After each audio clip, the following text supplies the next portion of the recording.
बिहार, स्वस्थ बिहार, हमारा बिहार, आदर्श बिहार। बिहार में शराब बिक्री एवं सेवन दंडनीय अपराध है। Bihar state beverages corporation limited, निबंधन उत्पाद एवं मद्य निषेध विभाग, बिहार सरकार द्वारा जनहित में जारी। गुड मॉर्निंग स्टूडेंट, मैं बीरबल कुमार आप सभी को अपने यूट्यूब के चैनल केबीएस कोचिंग पे स्वागत करता हूं। और आज मैं फिर से आप सभी को अर्थव्यवस्था के दूसरे पार्ट 2 लेकर आया हूं क्लास को। यानी कि पिछले क्लास में आप लोगों ने पढ़ा था अर्थव्यवस्था की परिभाषा और उसके प्रकार, और इसमें पढ़ेंगे हम लोग अर्थव्यवस्था के क्षेत्र, जो बहुत महत्वपूर्ण है। और एकदम छोटी वीडियो में आप लोग इस पूरे मीटर को देखने वाले हैं। तो आइए उसको शुरू करते हैं क्लास को। तो अर्थव्यवस्था की परिभाषा आप सब तो जानते हैं, फिर से मैं रिपीट कर देता हूं।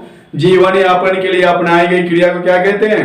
अर्थव्यवस्था कहते हैं। और अर्थव्यवस्था के 3 क्षेत्र होते हैं, 3 प्रकार होते हैं। पहला पूंजीवादी अर्थव्यवस्था, दूसरा समाजवादी और तीसरा मिश्रित। ठीक है, आज हम लोग देखेंगे क्षेत्र। तो मैं यहाँ लिख रहा हूं, आप कॉपी पे नोट कर सकते हैं। अर्थव्यवस्था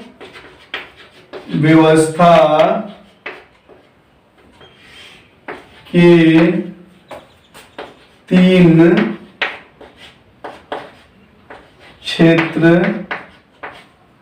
होते हैं। ओके, अर्थव्यवस्था के 3 क्षेत्र होते हैं। बारी बारी से हम लोग देखेंगे। पहला प्राथमिक क्षेत्र, प्राथमिक क्षेत्र,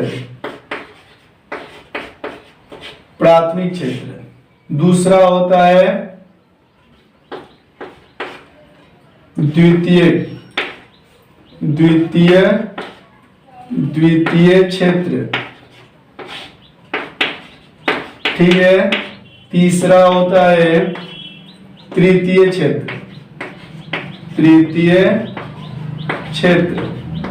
तो आपसे प्रश्न आए कि अर्थव्यवस्था के कितने क्षेत्र होते हैं, तो क्या कहिएगा? 3 क्षेत्र होते हैं। पहला प्राथमिक क्षेत्र, दूसरा द्वितीय क्षेत्र और तीसरा तृतीय क्षेत्र।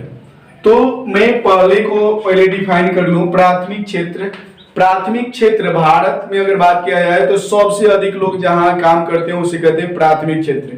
प्राथमिक क्षेत्र के अंतर्गत जो आता है, आपको यहां पे मैं डिफाइन करूंगा। प्राथमिक क्षेत्र, प्राथमिक क्षेत्र के अंतर्गत क्या क्या आता है पहले ये देख लीजिए। इसमें आएगा पशुपालन, पशुपालन, इसमें मत्स्य पालन, मत्स्य पालन, और इसमें मत्स्य पालन के बाद आ जाएगा मजदूर आ जाएंगे, छोटी छोटी कंपनियां आ जाएंगी ना। ये सब क्या है? प्राथमिक क्षेत्र। कृषि क्षेत्र इसको क्या कहते हैं जी? आप लोग सबसे पहले इसको याद रखेंगे। प्राथमिक क्षेत्र को कहा जाता है कृषि क्षेत्र। कृषि क्षेत्र, प्राथमिक क्षेत्र को क्या कहा जाता है? कृषि क्षेत्र। यानी खेती बाड़ी से जितने काम आता है ना, वो सारे प्राथमिक क्षेत्र में आते हैं। तो आपसे कोई कहेगी प्राथमिक क्षेत्र किसे कहते हैं, तो प्राथमिक क्षेत्र को कृषि क्षेत्र कहते हैं, जिसमें मजदूर आते हैं, किसान आते हैं, मत्स्य पालन, पशुपालन, कुक्कुट पालन, ये जितने सारे वर्ग है ना, ये सब आते हैं प्राथमिक क्षेत्र में। ओके, इसे आप लोग नोट कर लीजिए। अब हम लोग देखेंगे द्वितीय क्षेत्र को। द्वितीय क्षेत्र को हम लोग देखने वाले हैं। दूसरा है द्वितीय क्षेत्र। द्वितीय क्षेत्र, द्वितीय क्षेत्र में आपका आएगा बड़े बड़े उद्योग कारखाना, यानी कि उद्योग, और उसके बाद उद्योग के बाद आएगा आपका विनिर्माण वाला वर्ग।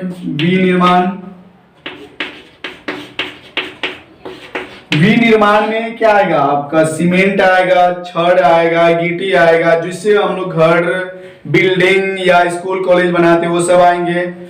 उसके बाद आपको इसमें बिजली आ जाएगा, बिजली उत्पादन, विद्युत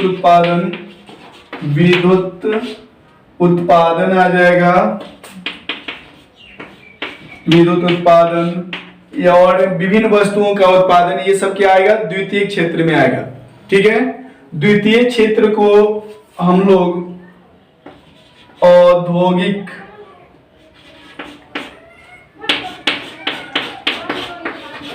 औद्योगिक क्षेत्र भी कहते हैं। द्वितीय क्षेत्र को क्या कहते हैं, औद्योगिक क्षेत्र भी कहते हैं। इसका उपनाम होता है औद्योगिक क्षेत्र। कई बार आपसे प्रश्न करेगा कि औद्योगिक क्षेत्र किस क्षेत्र को कहते हैं, तो द्वितीय क्षेत्र को। ठीक है, अब हम लोग देखेंगे तृतीय क्षेत्र को, यानी कि तीसरा इसका क्षेत्र जो होता है अर्थव्यवस्था का, वो होता है तृतीय क्षेत्र। तृतीय क्षेत्र सबसे महत्वपूर्ण है क्योंकि इसको हम लोग सेवा क्षेत्र भी कहते हैं। और इसमें आएगा, जैसे में ले लीजिए तृतीय क्षेत्र में क्या क्या आएगा, ये देख लीजिए। इसमें आएगा डॉक्टर लोग आ जाएंगे, डॉक्टर, शिक्षक और इसमें डॉक्टर, शिक्षक और आ जाएगा इंश्योरेंस, लाइफ इंश्योरेंस होता है ना जी, जीवन बीमा के अलावे आ जाएगा बैंक, आ जाएगा बैंक आ जाएगा। ये सब क्या आएंगे, तृतीय क्षेत्र होता है। तृतीय क्षेत्र का मतलब होता है हाई सोसाइटी मेंटेनेंस, लोगों का सेवा करना। यानी कि जिस देश के लोग अधिक से अधिक तृतीय क्षेत्र में वर्क करते हैं ना, वो देश विकसित होता है।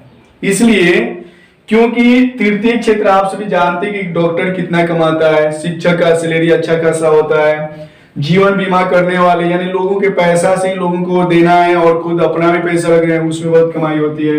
बैंकिंग में देखते हैं ना, यानी कि ये सब लोग क्या करते हैं, लोगों की सेवा। डॉक्टर क्या करता है, लोगों की सेवा। शिक्षक क्या करते हैं, लोगों को पढ़ाता है, स्टूडेंट को पढ़ाता है, फिर पैसा मिलता है ना। उसके बाद बैंक में देखते हैं एक ऑफिस होता है, 5-6 कर्मचारी होते हैं, लोग वहां पैसा जमा करते हैं, निकासी करते हैं, एयर कंडीशनर होता है।